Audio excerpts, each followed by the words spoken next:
Fala galera, tudo bom com vocês? Sejam bem-vindos à cena pós-créditos. Eu sou o João. Duas coisinhas antes da gente começar. Primeiro, uma coisa que eu tenho feito na minha vida, não só pra esse filme, é tentar ver o filme sem saber a sinopse, sem saber o trailer, sem saber de nada. Mas eu recomendo que esse filme em específico você assista sem nada.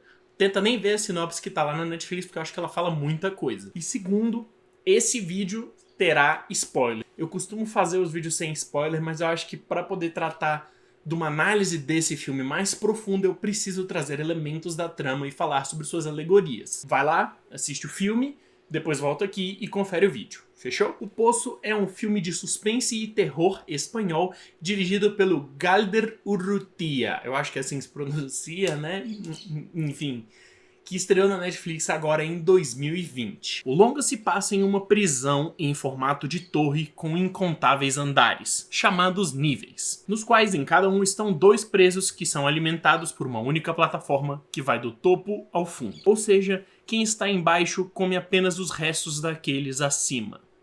A minha análise desse filme vai ser muito mais puxada por uma coisa palpável, de uma crítica social e não para as alegorias metafísicas e religiosas. Eu acho que eu tive mais identificação com isso, mas lembrando que tudo que eu falar aqui é a minha interpretação. Se a sua interpretação é diferente da minha, mas ela é justificável com o que tá dentro do filme, você está correto também, desde que você argumente. Na minha opinião, O Poço é explicitamente um filme sobre luta de classes e uma crítica social do capitalismo no geral. Inclusive o longa não faz a menor questão de colocar isso como algo sutil. Ele explicita isso verbalmente várias vezes, até mesmo na construção do seu design de produção. É uma torre, quem tá em cima é favorecido, quem tá embaixo tá se lascando. Então assim, é bem explícito nesse quesito. Aliás, não é só mostrado na sua construção do filme.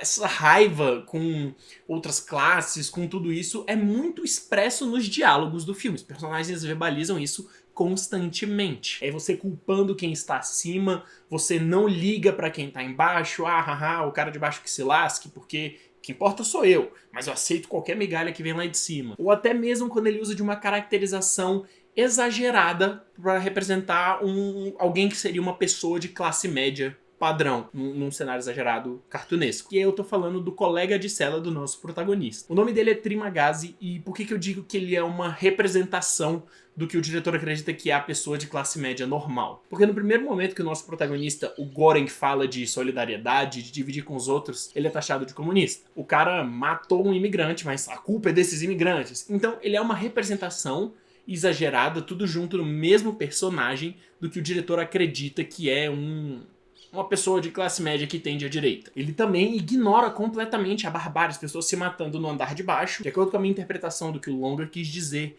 é aquele cara que só liga pra ele mesmo. Inclusive, existe uma divisão dentro da própria cela deles, no próprio nível deles no começo do filme, de que não tem mistura. As pessoas dentro da própria classe não estão unidas. Isso independe de nível médio, nível alto, nível baixo. Todo mundo só quer livrar o seu da reta. Acontece que essa mensagem pra mim ao longo do filme ela foi ficando cansativa. Constantemente nós somos lembrados de que a culpa é de quem tá em cima. Se quem tá em cima fizesse as coisas diferentes, sobraria pra todo mundo.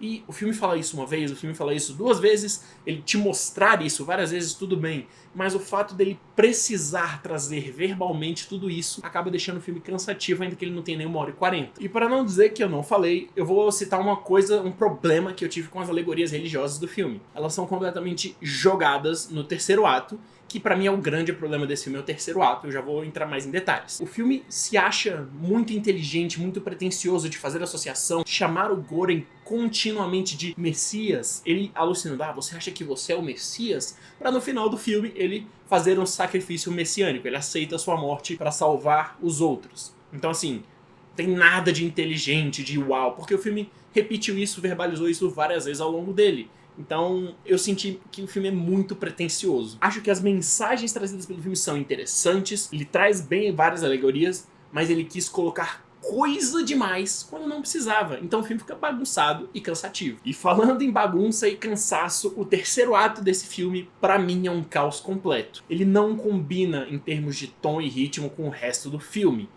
O terceiro ato que eu considero é quando ele e o Barato começam a descer na plataforma, né? E esse ato ele não destoa apenas em termos de tom, ficando incoerente com o que a gente acabou de assistir, como a violência que aqui seria chocante já não é mais. Agora ela se tornou gratuita. Eu acho que o uso da violência no primeiro e no segundo ato combina com a narrativa, ela serve um propósito. É muito mais agressivo, psicológica e fisicamente, o cara ser alimentado um pedaço da própria coxa, ainda que ele não tenha comido, porque a menina interviu. Pra nós, isso é muito mais agressivo do que o cara dar uma porretada na cabeça do outro. Então, é chocante? É violência? É. Mas o filme nos anestesiou ao longo de 1 hora antes de tudo isso. Então ela se torna apenas mais... é só mais uma violência, mas nossa, ainda bem que não é que nem no começo do filme. Porque no começo do filme era muito pior. A agressão com os demais se torna algo relativamente banal com o que a gente viu no começo do filme. Agora, uma coisa que eu fiquei encantado em Um Poço é o trabalho sonoro. As músicas são boas, elas combinam bem, elas criam muito bem a atmosfera, mas o que me deixou apaixonado foi o design de som. O som do Trimacá se comendo começa a te dar nervoso, aquele barulho meio animalesco, meio bárbaro, de caramba, é comida e ele tem que sobreviver porque ele só pode comer aquilo no dia, vai te inquietando. Primeiro vez que você escuta a campainha tocando, anunciando a descida da plataforma, você fala, que estranho, hein? Na segunda você já sabe, vai vir a comida. Na quinta você sabe, caraca, véio, vai ser aquele som, aquela coisa, a pessoa submetendo ao inferno só pra poder sobreviver. E isso nem falando do que acontece quando eles estão em níveis mais baixos. Então o som pra mim funciona perfeitamente. Eu gostei muito das interpretações, especialmente do Ivan Massague, não sei se pronuncia assim, que é o Goren. O sofrimento dele é palpável e é visível e a gente simpatiza com ele, porque é uma situação horrorosa, né? Tenebrosa. Acho que a ideia do filme é essa, nos fazer refletir sobre pessoas que estão numa situação de miséria completa, porque não sobra pra elas, porque elas não têm oportunidade, ou simplesmente por acaso, as pessoas se lascaram, elas não conseguem sair disso, elas têm que submeter as coisas mais animalescas, mais bárbaras o possível para sobreviver. Eu acho que o filme traz essa mensagem muito bem, mas em termos estruturais ele acaba se perdendo, ele acha que ele é grande demais, ele acha que é muito inteligente, quando na verdade várias das coisas que ele tem como incríveis, ele mesmo te contou várias vezes através de diálogo, e isso torna o filme maçante, na minha opinião. Então, tendo que dar uma nota, eu vou dar para O Poço uma nota 6,5. Essa crítica focou mais numa análise psicológica do que aconteceu, de falar das alegorias, do meu sentimento em relação ao filme. Eu acho que esse filme funciona bem tecnicamente, apesar de problemas estruturais, igual eu mencionei, mas eu acho que a ideia dele, o que te chama pra ver o filme é, nossa, eu vi aquele filme O Poço da Netflix, que perturbador, cara, que violência, uau, Jogos Mortais 2. Ele traz isso, ele traz o terror, o gore, pra tentar trazer uma mensagem. Mas a violência é só pra quem vai ter estômago, porque olha, eu acho que eu sou uma pessoa super tranquila com violência em filmes, desde que utilizada bem pra narrativa, e eu fiquei bem incomodado, é bem forte mesmo. Mas então é isso, você assistiu ao filme, você não assistiu e viu o vídeo até agora? Concorda com o que eu falei, você discorda de mim? Deixe sua opinião aí nos comentários. Se você é novo por aqui, não esqueça, por favor, de se inscrever no canal, ligue o sininho para não perder nenhum vídeo. Dá uma olhada também nos nossos outros vídeos bem aqui. Segue a gente nas nossas redes sociais. Muito obrigado, até a próxima e falou!